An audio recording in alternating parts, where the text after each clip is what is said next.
自古以嚟，迷信都係話地底係最陰嘅地方，係鬼魂最愛聚集之處。唔知會唔會就係呢個原因，地下鐵路就成為咗陰靈嘅遊樂場呢？上一次吉史專員就同大家講咗幾個地鐵站嘅靈異事件，但係其實地鐵站發生過嘅靈異事，你點知咁少啊？網上同坊間流傳嘅傳說多不勝數。今日專員就繼續同大家睇下，仲有咩地鐵站發生過靈異嘅傳聞，真實性就留翻俾觀眾自己判斷啦。夠吉屎嘅你哋唔好行開啦！乘客請留意，由於西營盤站尚未啟用，本班車到站時只會稍作停留，車門唔會打開。西營盤站大家都應該好熟悉，但係其實地鐵公司當初興建西營盤站嘅時候，仲有一個站叫做屈地站，而最後因為一啲靈異嘅事件，所以被迫要擱置工程。當年興建屈地站同埋西營盤站嘅位置就非常之接近號稱全港最慢嘅地方高街鬼屋。相信大家對高街鬼屋唔會陌生。最初呢棟建築係國家醫院工作人員嘅宿舍，後來改建咗做精神病院女病房。喺日佔期間，更一度俾日軍用嚟做咗刑場。之後呢棟建築就一直傳出鬧鬼嘅傳聞啦。要喺呢個咁陰森恐怖嘅地方設置車站，居民當然會反對啦。不過地鐵公司就愛理不理，工程仍然繼續，直至打通咗成條隧道之後，怪事就不斷咁發生。首先係工地嘅意外頻發生，好多工人都無辜咁受傷。之後仲有人聽到漆黑隧道裏邊傳嚟淒厲嘅叫聲同埋笑聲。因為靈異事件嘅不斷咁發生，工人都因為驚而開始罷工。當時一名外籍嘅工程師根本就唔相信鬼神嘅傳說，為咗打破鬧鬼嘅傳聞，決定聯同數名嘅工頭，就喺深夜11點鐘親身去到西營盤站視察。但係就係因為今次嘅視察，而令到港島西線延封咗40年。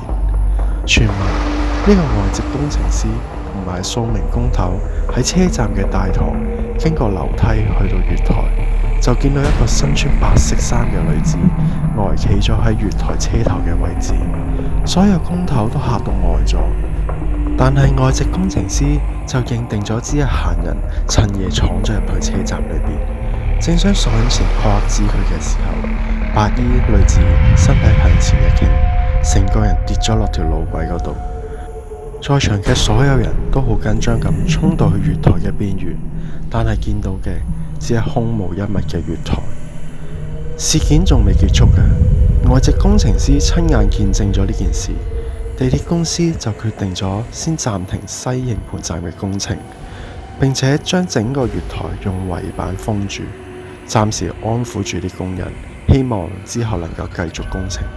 但係估唔到白衫女子出現，蔓延到其他嘅車站，而報稱目睹白衣女子嘅時間大概都係深夜11點鐘。最後地鐵公司喺冇辦法之下，決定咗請法師去到場處理。經過咗一場法事之後，法師解釋，原來嗰個白衫女子係一個長期居住喺高街精神病院嘅女病人，喺長年累月不斷咁被折磨之下，最後就喺某一晚深夜11點鐘喺醫院嘅天台跳樓自殺。而且法師忠告，一日精神病院都仲喺度，白衣女子嘅亡魂仍然係會徘徊喺呢一帶。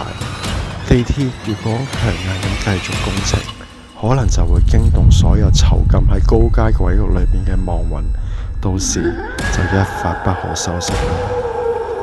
當然，地鐵公司會唔會因為呢件靈異事件而停止工程，就真係唔知啦。不過，確實喺1998年，政府決定拆卸高街精神病院之後，地鐵公司就開始着手提交港島西延線計劃啦。下一集站太子，下一站太子。Next station Prince Edward。約莫喺10年之前，一個駕駛地鐵嘅車長喺列車由太子開去深水埗嘅隧道裏面，就發生咗一件怪事。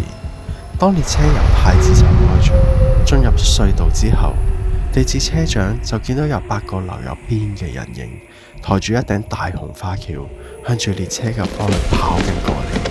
當時列車嘅速度飛快，根本就冇可能剎到車，再加上車長已經被嚇到唔識反應啦。列車快要撞到花轎嘅時候，8個人影同埋花轎同時都消失得無影無蹤。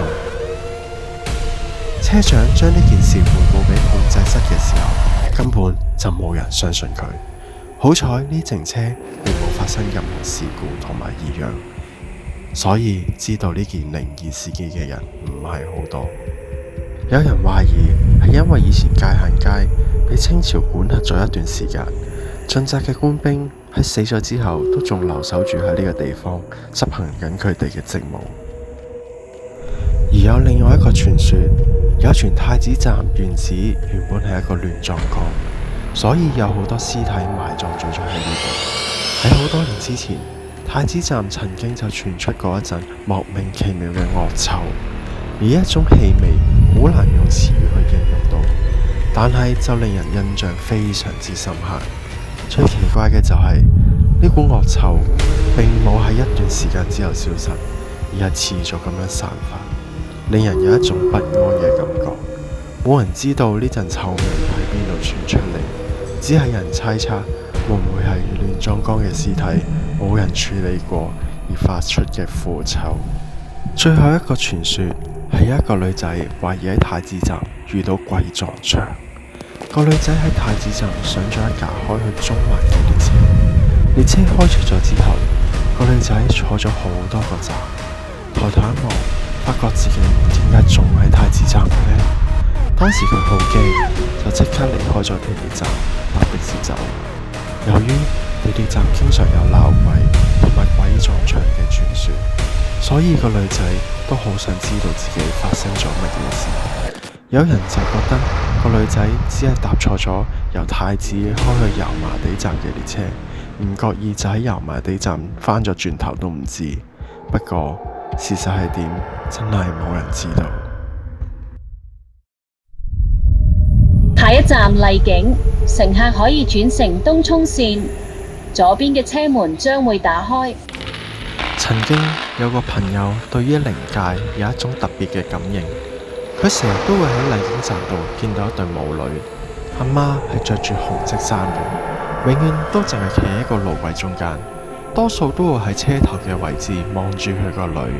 阿女通常都係睇唔到佢個樣，因為佢會喺月台上邊不停咁樣跑動，速度仲要好快添。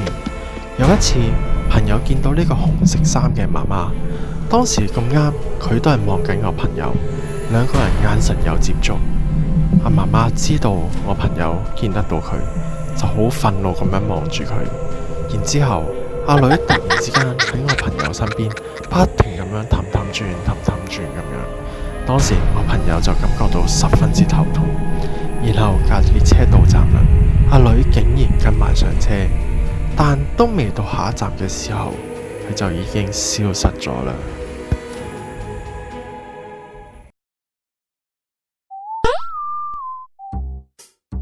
鍾意我哋影片嘅朋友，記得俾個 like、留言同埋分享啊！如果想第一時間睇到最新嘅影片，記住訂閱同埋開埋個鐘仔喎。